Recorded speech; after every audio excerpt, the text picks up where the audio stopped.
Tar Heels finish the regular season in a three-way tie for fourth place, end up as the 5 seed in the Atlantic Coast Conference Tournament, 72nd version of the event, which will begin in Charlotte today.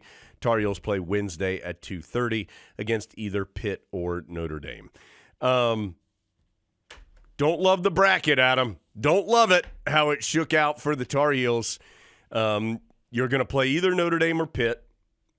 Carolina's played those teams 3 times. I feel like Carolina can never get – Pitt is just like – it's like they're stalking the Tar Heels or something. It's like we can't get away from them.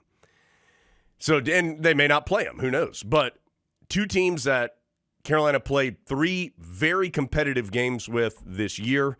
All 3 of them went down to the final minutes. Carolina beat Notre Dame in Notre Dame by 1. Of course, they had to get a pretty remarkable 4-point play by Elliot Cadeau to do so, to get that win at the end. Beat Pitt by 1 in the Smith Center. Pitt missed a shot at the horn. Pitt wins by 8 in Pittsburgh in a game that was probably closer than 8. Remember, Carolina actually had the lead with about 2 minutes to go, and Pitt ended up winning in the end. So more than like breaking down these 2 opponents, Adam, I think for the Tar Heels, they need to win that game no matter which team it is. They would then play Wake Forest. I don't know what quad. I'm going to guess that's a quad 2 game for the Tar Heels. But a team that beat Carolina in the regular season, Wake beat them by 1 in Winston-Salem. And then if seeds hold and Carolina wins again, they would play Duke. So not a great draw, having to see Duke before the championship game, and you're playing a bunch of teams that you played a lot of very competitive games with during the regular season, and games that don't necessarily help you metrically if you win them. They can hurt you if you lose them, particularly the Pitt or Notre Dame matchup. So, Adam, I think if Carolina goes to this event and continues to play at the level that it's been playing, I would think they have a chance to win a couple games in this event. If they are totally spent because they absolutely emptied the tank against Duke and are downtrodden because they didn't win and hear that they may or may not be in the NCAA tournament, then they could be done on Wednesday. So, and Hubert Davis talked about this some on the radio show last night, that the message has been, look, we're all disappointed that you didn't win, but don't let the result blind you from the fact that you've gotten a lot better and that you can still accomplish some impressive things. The concerning part about these next couple days is after the game on Saturday, that really felt like an end-of-season game, just the mood. People were very down, and it felt like they had put a lot physically and mentally into those 40 minutes. Now, the good news is you didn't have to come back and play the next day, but you do have to play tomorrow, and in order to continue the best case Carolina has, which to me is this is a better team than the team that built a lot of these metrics. You're about to have some more data points to prove that. Jones just said you played all these first couple teams that you might play very close games. If you play them very close again, people are going to say, well, it doesn't look like it. It looks like you're just a little tiny bit better than Pittsburgh or Notre Dame. If you beat them by a solid 10, 12 plus, that's your data point to say, look, in January, we barely scraped by these guys. We get it. Made some personnel changes, made some changes in the way we play. This is a better team right now. Here's the evidence right here. Margin of victory still matters. And that's purely because Carolina put itself in this position. And this is a very tough spot to be in and a tough thing to say. You don't need to just go beat Pitt or Notre Dame by 1. You need to beat Pitt or Notre Dame by double figures. You need to do the same thing to Wake the next day. That's just the spot Carolina's in. And then I think you can make a really strong case. We've told you the Tar Heels are better. And here is the on paper. You keep talking about all this stuff on paper.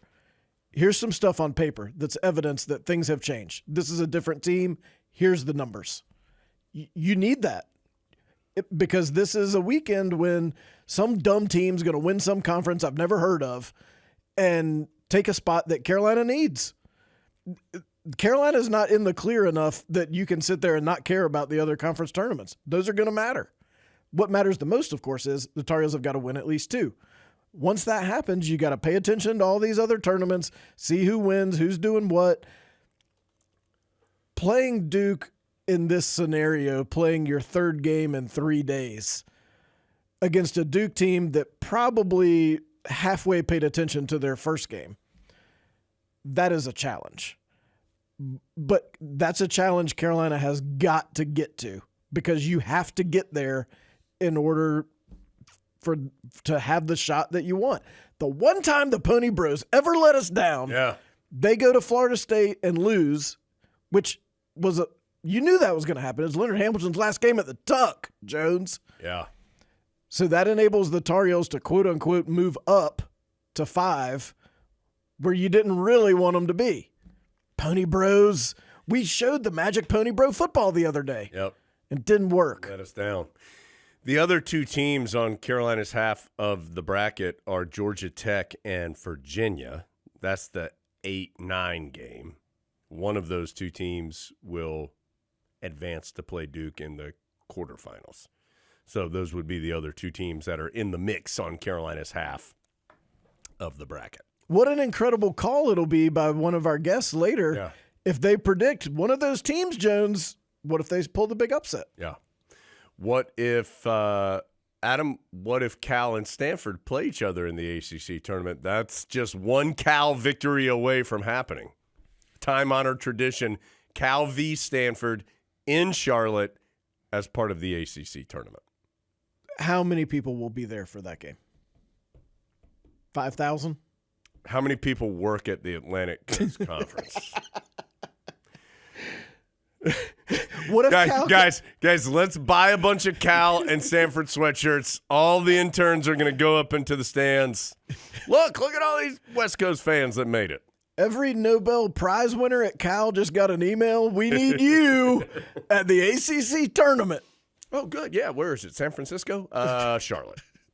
The where now? Is there parking there? Yeah. The Hornets play there?